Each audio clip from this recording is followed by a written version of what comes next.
열매 맺지 못하는 나무. 열매가 풍성하고 계절과 상관없이 맺는 나무이다. 놀랍도록 풍성한 열매가 있습니다. 주님은 영으로 한 이상한 장소로 제 관심을 끌었습니다. 기후가 좋은 곳에서 좋지 않은 곳으로 옮겨졌는데도 그 과일나무 한 그루가 휘명기에 접어들지 않고 놀랍게도 열매를 맺는 것을 보았습니다. 이 열매 맺는 나무를 곰곰이 생각하다가 성경을 펼치자마자 이 말씀이 눈에 들어왔습니다. 열매를 맺지 못하는 법이 없느니라. 예레미야 17장 8절 말씀입니다. 이 구절은 자연 조건이 좋지 않고 다른 나무들이 어려움을 겪고 있을 때에도 유별나게 번영하는 나무를 묘사하고 있습니다. 저는 이것이 지금 이 시즌에 우리가 깊이 생각해야 할 핵심 단어라고 생각합니다. 많은 나무들 중에는 숨겨진 지하 물줄기에 연결되어져 심어진 나무도 있습니다. 날씨가 좋을 때는 모두 똑같아 보이지만 가뭄이 들면 나무들은 생존을 위해서 싸워가면서 말라가고 열매를 맺지 못합니다. 하지만 혹독한 기후에도 흔들리지 않고 푸르고 열매 맺는 나무가 있습니다. 이 나무는 자연 시스템에 의존하지 않고 다른 원천, 즉 자신이 생기를 유지하는 그 시냇물에 뿌리를 두고 있습니다. 하나님에 대한 담대함을 또 자신감을 가지십시오. 지금은 주님을 담대하게 신뢰해야 할 때입니다. 나의 인간적인 힘이나 부족함에 대해 걱정하거나 집중해야 할 때가 아닙니다. 예레미야 17장 5절 또 7절 8절 말씀입니다. 여호와께서 이와 같이 말씀하시니라. 무릇 사람을 믿으며 육신으로 그의 힘을 삼고 마음이 여호와에게서 떠난 그 사람은 저주를 받을 것이라. 그러나 무릇 여호와를 의지하며 여호와를 의뢰하는 그 사람은 복을 받을 것이라. 그는 물가에 심어진 그 나무가 그 뿌리를 강변에 뻗치고 더위가 올지라도 두려워하지 아니하며 그 입이 청청하며 가무는 해에도 걱정이 없고 결실이 그치지 아니함과 같으니라. 아멘. 인간을 신뢰하고 육체를 또 힘으로 삼고 마음을 주님께로 돌이키지 않는 사람은 저주를 받으리라. 그러나 주님을 신뢰하고 그분을 신뢰하는 사람이 복이 있습니다.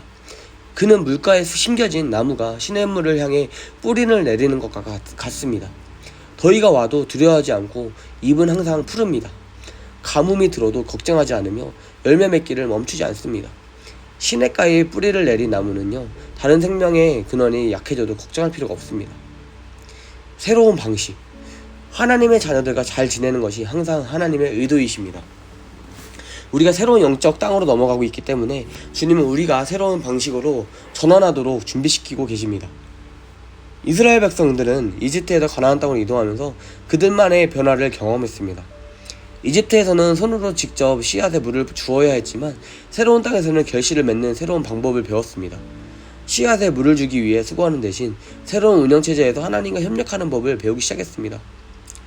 네가 들어가야 차지하려는 땅은 내가 나온 애굽 땅과 같지 아니하니 거기에서는 너희가 파종한 후에 발로 물떼기를 채소밭에 물댄과 같이 하였거니와 너희가 건너가서 차지할 땅은 산과 골짜기가 있어서 하늘에서 내리는 비를 흡수하는 땅이요 내 하나님 여호와께서 돌보아 주시는 땅이라.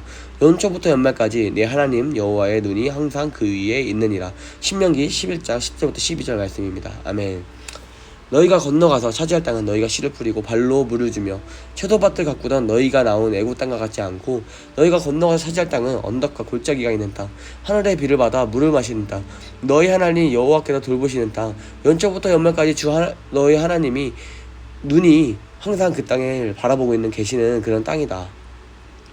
노예제도에서는 지나치게 자기 의존적이었지만 아들 제도는 하늘에서 물을 공급해 주시는 하나님을 신뢰하고 협력해야 했습니다. 하나님께서는 만나를 먹이심으로 신뢰하는 훈련을 통해 그들이 성장할 수 있도록 준비시켜 주셔야 했습니다.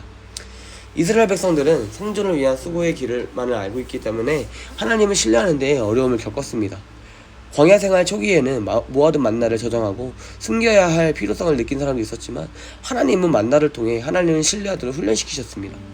그들은 매일 밤 건조하고 혹독한 사막과 한가운데서 먹을 것이 없는 텐트에서 잠을 청했습니다. 그러나 매일 새로운 날이면 어김없이 신선한 만나가 주어졌습니다. 결국 그들의 마음은요, 하나님이 결코 그들을 실망시키지 않으신다는 것을 사실을 알고서도 평안히 쉬는 법을 배웠습니다.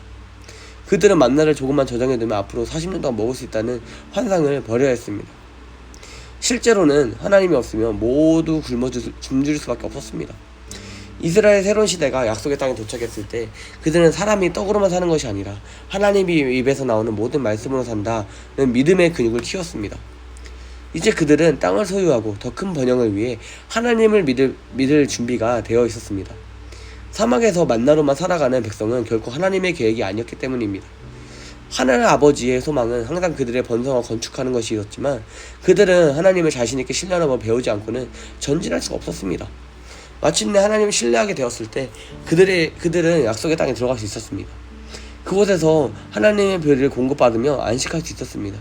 그들은 하늘의 자원센터를 활용했기 때문에 더 이상 물을 걱정할 필요가 없었고 창의력을 발휘하여 생명과 땅을 늘리는 데 집중할 수 있었습니다.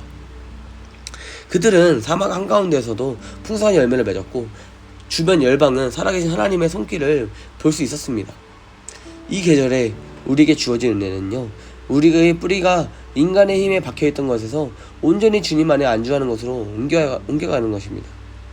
모든 뿌리를 그분께로 옮기면 새로운 차원의 힘과 조용한 힘이 우리의 삶에 임하는 것을 느낄 것입니다. 경험할 것입니다. 말씀을 믿으세요. 올해는 움츠릴 때가 아니라 생명의 말씀이 나에게 깊은 영향을 미치도록 허용해야 하는 해입니다. 나의 눈을 들어 나와 나에게 주신 씨앗의 말씀을 바라보시는 하늘 아버지의 눈을 바라보아야 합니다. 우리는 계속해서 아버지와 함께 꿈을 꾸고 위대한 일을 해야 합니다.